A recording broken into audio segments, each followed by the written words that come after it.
खुशामदीद नाजरीन, मैं हूँ आपका प्यारा फैज आलम द ह्यूमनिस्ट मुर्तद। तो नाजरीन, क्या आप लोगों को पता है कि दुनिया का सबसे तेजी से बढ़ने वाला मजहब है इस्लाम? जी नाजरीन, इसके पीछे अल्लाह का कोई मौजूदा है या फिर धड़ाधड़ बच्चे पैदा करोगे तो आप तो क्या सूरों की भी तादाद बढ़ जाएगी। लेकिन नाजरीन, आज हम बात करने वाले हैं आदि पुरुष के टीजर के बारे में। जी नाजरीन, इस टीजर के अंदर जो सबसे मेन कैरेक्टर है रामायणा के, यानी कि लंकापति रावण और पवन पुत्र हनुमान, इन लोगों ने कर लिया है इस्लाम कबूल। तो क्या है पूरा माजरा, आइए देखते हैं, समझते हैं, शुरू करते हैं बिना किसी अल्लाह का नाम लिए।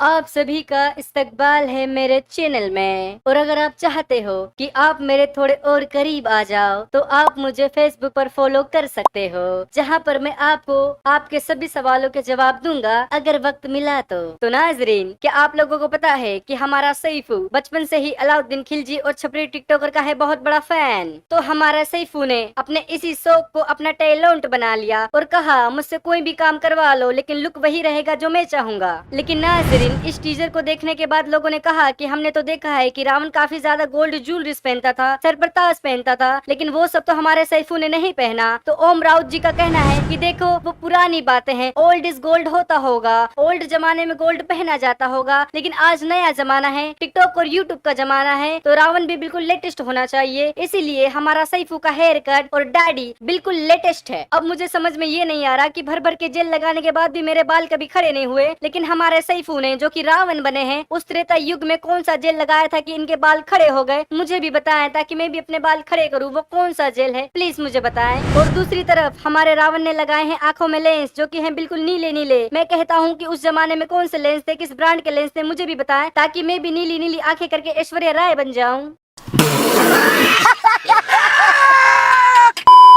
लेकिन दूसरी तरफ हमने तो सुना था कि लंका सोने की थी और चमचमाती थी, लेकिन नाजरीन इस टीजर में आपको दिखेगा कि लंका है पुरानी हवेली की तरह, बिल्कुल लखोंडे की। इस मूवी के डायरेक्टर थोड़ा कंफ्यूज हो गए होंगे कि सोने की लंका थी या लोखंड की लंका थी, तो इस कंफ्यूजन को माफ करें।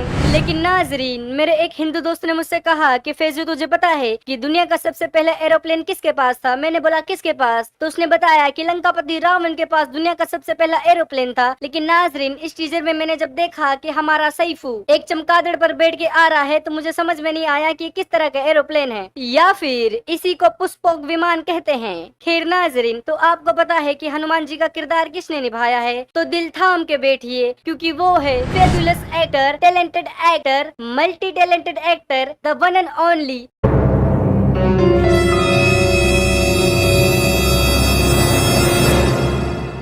शोएब जमाई। जी नाजरीन, मुझे पता था कि हमारा शोएब बहुत अच्छा एक्टर है, लेकिन बॉलीवुड की नजर आज तक इनकी एक्टिंग पर क्यों नहीं पड़ी, इसका मुझे अफसोस है। लेकिन खैर नाजरीन, ओम राउत जी ने इनका टैलेंट पहचाना और ये सोचा कि शोएब जमाई यानी कि हमारा प्यारा शोएब इस किरदार से लोगों को कर देगा मुतमईन और हमारे शोएब को मिलेगा बेस्ट हनुमान जी का ऑस्कर अवार्ड। लेकिन नाजरीन, क्या आप लोगों को पता है कि इस फिल्म के अंदर सीता जी का किरदार किसने निभाया है? तो वो है कीर्ति सेनन, जिनकी हाइट है 5 फीट 10 इंच। लेकिन दूसरी तरफ हमारा सैफू जो बना है रावण, उसकी हाइट है 5 फीट 7 इंच। तो इतना छोटू सा रावण क्या है किसी का किडनैप करेगा? मैं तो ये सोच रहा हूँ इस मूवी के लास्ट में जब राम जी रावण को मारने के लिए ढूंढेंगे तो कहीं उन्हें ये खबर ना पता चले कि हमारा प्यारा सैफू किडनैप हो चुका है।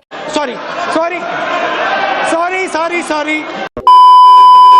धस जाए ये धरती या चटक जाए आकाश। चटक तो रही है हमारे